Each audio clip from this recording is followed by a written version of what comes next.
Hey, this is Matt. Once again, welcome back to another review. This is another paid request, this time for PsychoHobo, and it is for the South Korean horror film Into the Mirror from 2003, which is the original version of Mirrors, the 2008 film with Kiefer Sutherland, directed by Alexander Aja.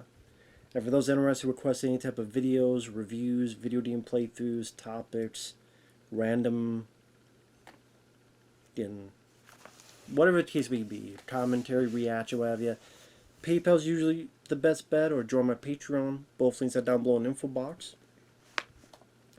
Now this one, I do like the remake with Kiefer Sutherland. I know a lot of people don't. I liked Aja's direction in that. To be honest, I like the story in that more than this. I like the gore and the punch that the film had, the added punch. I said, I thought Kiefer did a really good job in it, in my opinion. Other than some CGI that's a little bit dated, I overall did like it. This, I know a lot of people enjoyed it because they feel it's creepy, moody, atmospheric. I didn't really feel any of those. I thought it was technically well made. I thought the director did a good job utilizing the mirror tricks, where of course the person's here but their mirror image turns and not doing what the other is doing. The way certain scenes are framed to kind of keep that momentum of the mirror image being focused on the film. Like, so there's some interesting cinematography, camera work in this. Like, there's a flashback to a shooting incident, since our lead character was a cop, and the camera keeps kind of swaying back and forth as it's surveying the situation. So this part of it, it's swaying back and forth, almost let the audience see the whole thing as if their head is turning. That's an interesting way of doing it. It's a kind of a unique way of doing it. But the plot of the film is there's this department store that's going to open in a week or two. There was this fire a long time ago. Our lead character was a cop, but there was a shooting incident where he tried to fire, but sadly the person killed the person, which I think was his former partner. And after that, it's hard for him to get over it, but now he's a security guard for this department store, and he's working for his uncle.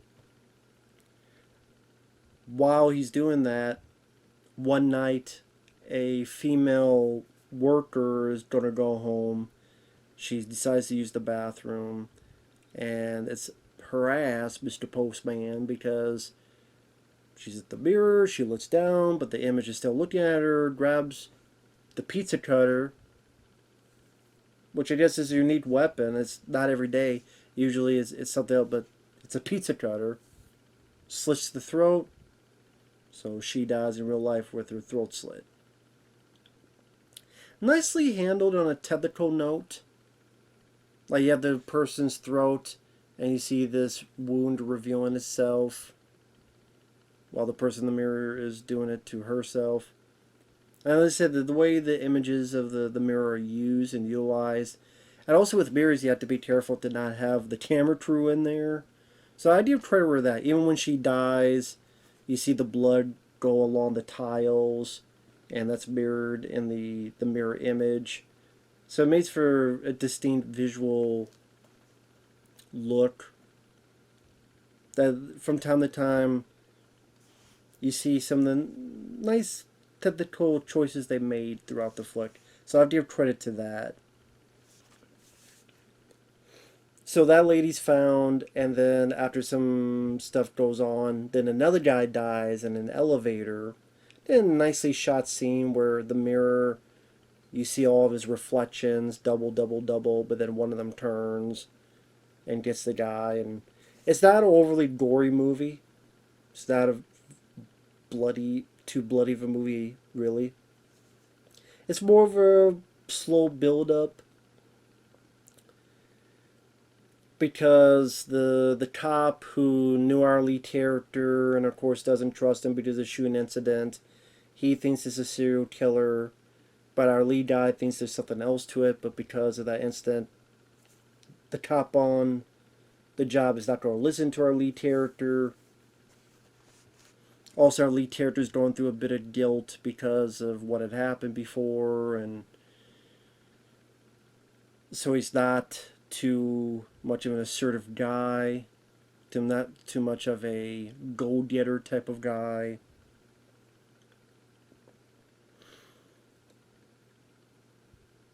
You see, like the first 30 minutes or so is trying to be a bit more into the horror. Like there's another person that dies in a car, and like he puts his hand on the car window, and the reflection of that hand grabs his hand and starts breaking his fingers, which is a nice, uh, cool looking shot. I'll give you that. But I wouldn't call them creepy or anything. And it's stuff that I've seen in similar movies. I mean, going back to The Evil Dead, when Ash is looking at the mirror and he puts his hand and it's made of water. Or Evil Dead 2, when Bruce Campbell's looking and then the image grabs him.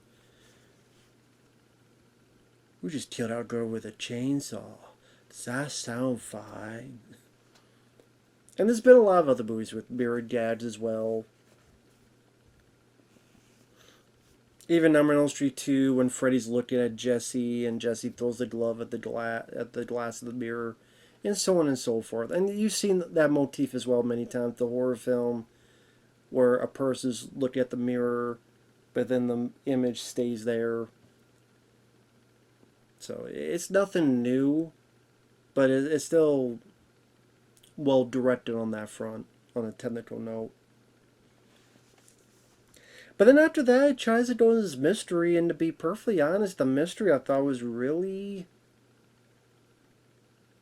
boring, to be honest. I thought the good chunk of the movie was, like I said, kind of this boring mystery.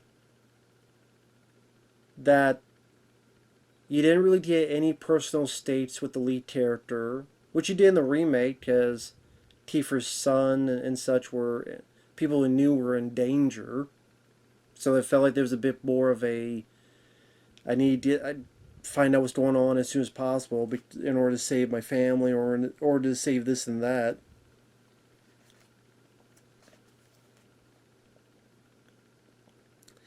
Also, that's because really our main characters are not in danger from the ghost, and you find out why later on as to that. So thus then your main characters don't really, they're not in any sense of danger, so that kind of hurts the tension suspense as well, because if your main character is never in danger by the supernatural event in your horror movie, then it's kind of what the fuck's the point kind of thing. So like I said, our lead guy is just going through the investigation, which leads to this girl, and her sister had died, but then you kind of find out maybe it didn't die in the department store fire long ago.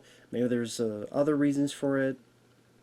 And then maybe this is the girl haunting through the mirrors, and maybe for a reason.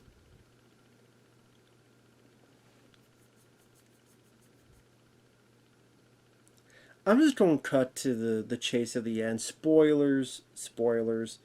You kind of find out that after talking with the girl,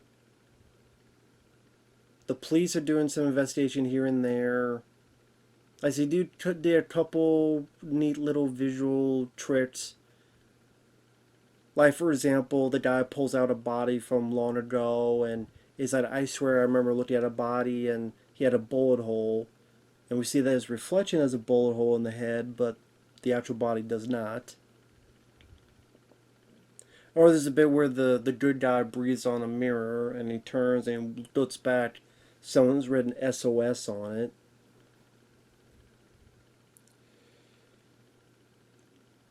The department store opens, someone gets scared, everybody gets the fuck out. Our lead guy and then the one girl's sister, they go in there, they smash some mirrors. The girl smashes one mirror, and her sister's body is found there. And you come to find out that it's this kind of chief of police guy, this inspector guy, who we saw pop up a couple times. He had killed a girl. Somehow he wanted to buy the place and she was going to fuck it up. So he had to quiet her. I mean, if you're a chief of police, you think you would find a lot better ways than here to hide the body? Especially when you said, well, this is why you had the fire, but her body didn't look fucking burned at all. Anyways, this guy's an idiot. So, the ghost was a dead sister taking revenge. Because the people she was killing were kind of people that knew a bit, that worked with this chief inspector guy.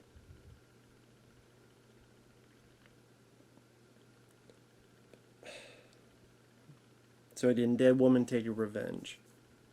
Now, I'm trying to remember if they knew she was dead, or she was taking revenge where they just had the poor misfortune to work with this guy, but they didn't really know anything about it, so they're still innocent people that she's murdering. I can't remember. They kept honing in about a dead woman taking revenge, but is she taking revenge on innocent people, or is she taking revenge on people they didn't know about, they tried to cover up? They probably said in the movie, but by that point I was so bored, especially with the middle section, that I just lost track. So blame that on me.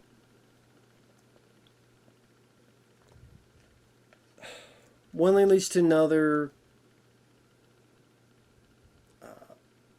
The cop that's been fighting with the other cop, our lead cop the whole time, he gets there in order to help and puts a gun on the bad guy, but then he's able to get the turn of events. And then you get what could be a repeat of the shooting incident long ago. What you don't do, hero. Or you don't make the same mistake again.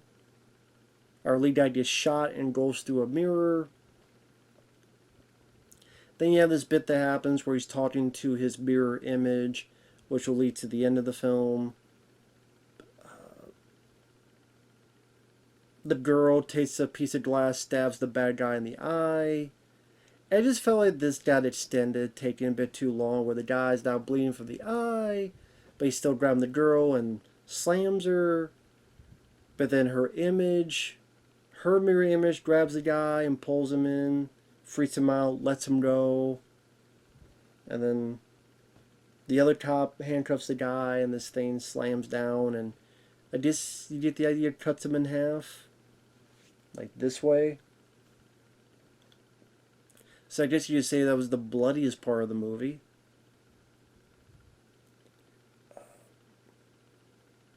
And then the ending was a bit confusing because there's also this friend of the lead guy's who is a psychiatrist. He also does this psychobabble about how if you in the mirror dies, you won't see your reflection. And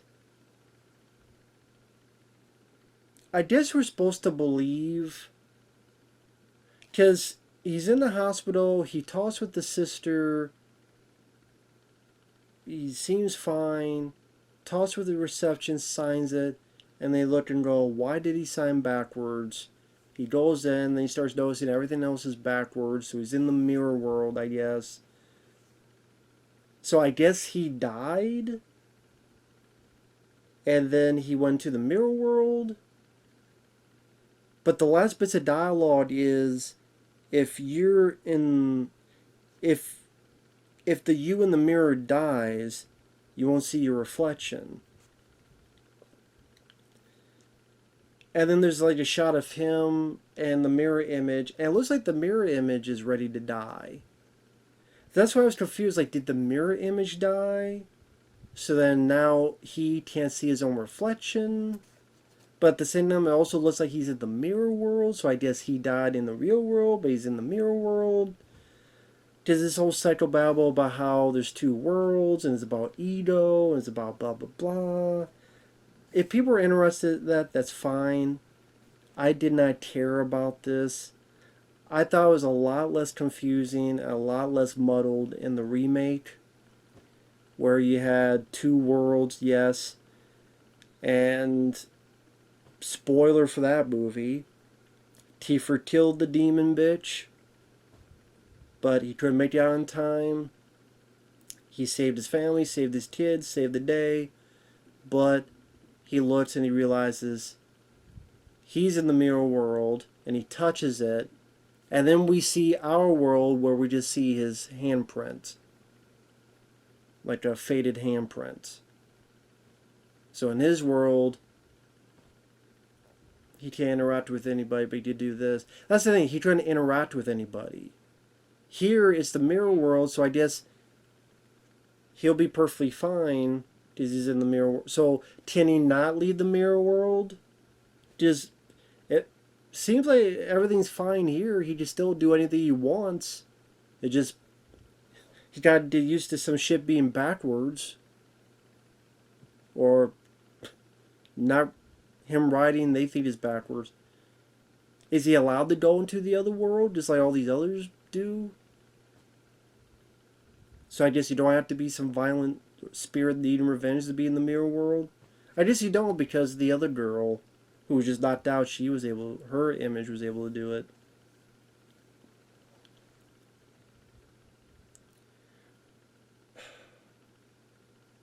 I don't know. Like I was more confused than anything about that. And like the mystery and when you find out what happened and why just felt a bit like, really? Almost felt like Lifetime Channel with the reason why, you know, she died and this guy wanted to kill her so he could buy this property or something. The buyout.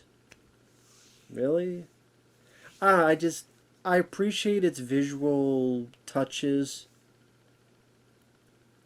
but I thought as a horror film, I don't know what was supposed to be creepy or scary about it. Maybe the first 30 minutes you could get some. To me, it was pretty mundane, but I was just like, oh, that's a cool trick they did with the mirrors. And, you know, the lead guy didn't give a bad performance. Again, just the point of his character is that, you know, he's not assertive, and because of what happened earlier with the shooting incident.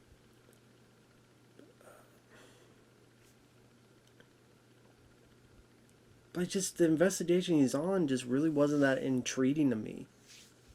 Like the mystery in the Ring remake of the videotape and how the looked at the images of the videotape and how that connects to what did she see in the real world. That was interesting of a mystery to me. This, not really. Not really, not for me.